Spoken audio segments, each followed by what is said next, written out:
we are getting some Studebaker scrap unloaded. Seized engine, rusted through fenders, honking rear diff.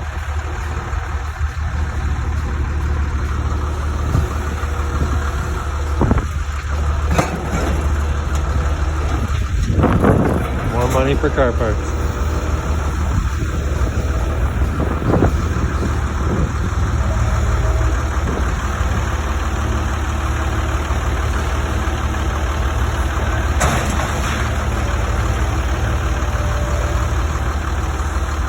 Look at this unit.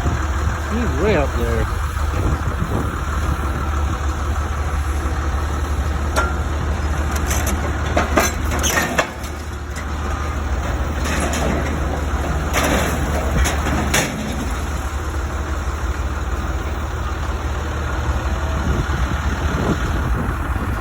Talk about a good retirement job.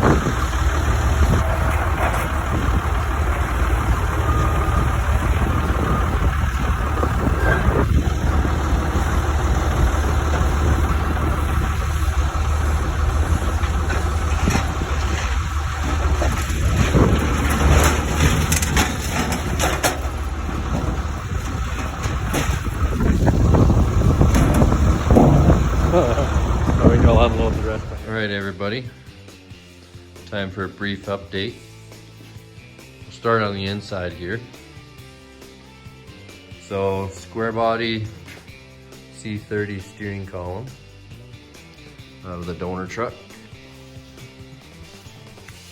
And then also the brace for the master cylinder booster assembly. I ended up cutting it up to push it over enough to get the column to line up sort of close to where the factory column was. It's not on too much of an angle, but I'm going to try and sort that out. There was a clutch pedal in here too, which I'm not going to use, so I'm going to cut that bracket off. My park brake lever goes along the side of the kick panel right here.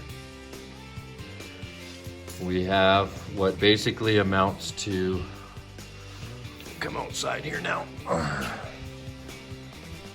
We have what basically amounts to 2 whole cylinders inside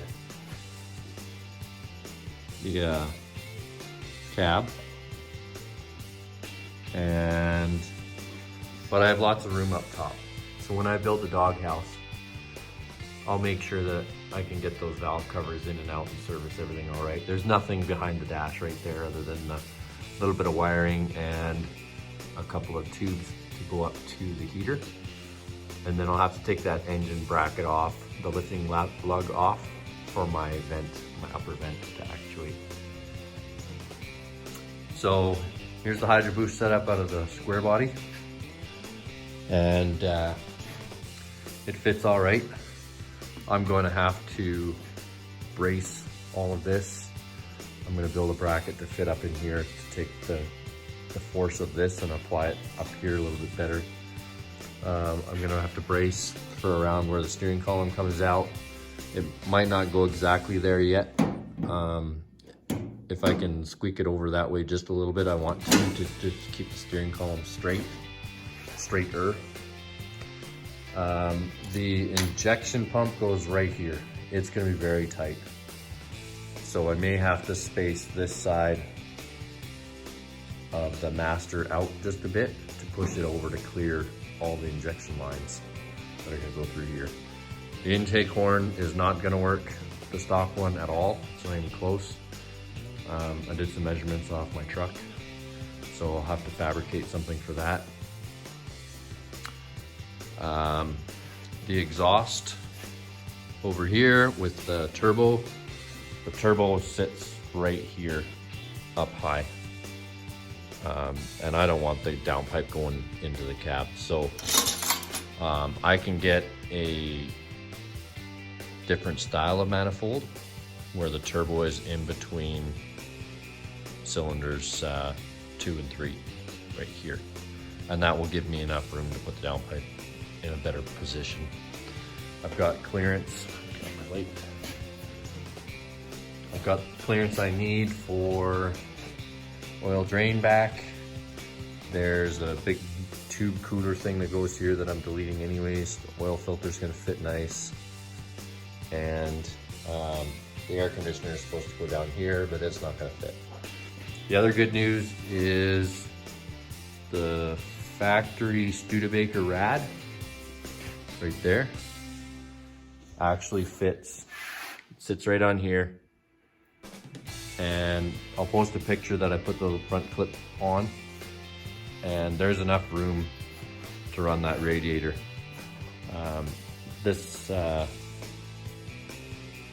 coolant pipe right here is in line with all of the pulleys. Down here though, as you can see, I have to notch down and then move the proportioning valve out. I'll just stand it up, and that'll give me enough room to get the radiator to sit down in there nice. I ended up having to move the engine mounts back. Get it all organized here with the light. I had to move the engine mounts back from this location to this location so that I can line up my bolts. I was able to lower the engine about 2 full inches and push it back about 3 inches to gain the clearance that I needed in here. And then I measured also underneath for the oil pan clearance. The oil pan is 8 inches from the flange to the drain plug. And I measured the center cross member difference. And so the oil pan will hang 1 inch below the cross member, but the cross member is higher than the mounting points for the lower A-arms. So I'll be all right anyways, because the lower A-arms will hit anything before the oil pan will. And the transmission oil pan is higher than the oil pan is, the engine oil pan. The engine's sitting level right now, left to right, and has a nice sort of drain back grade on it. Drivetrain grade on it. So another look at the cab mounts that I made. They're even both sides. Still waiting on my polyurethane ones to show up.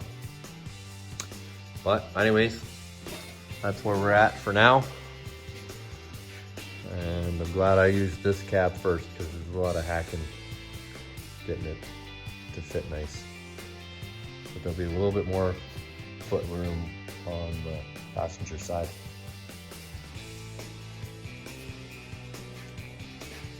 All right, thanks for watching.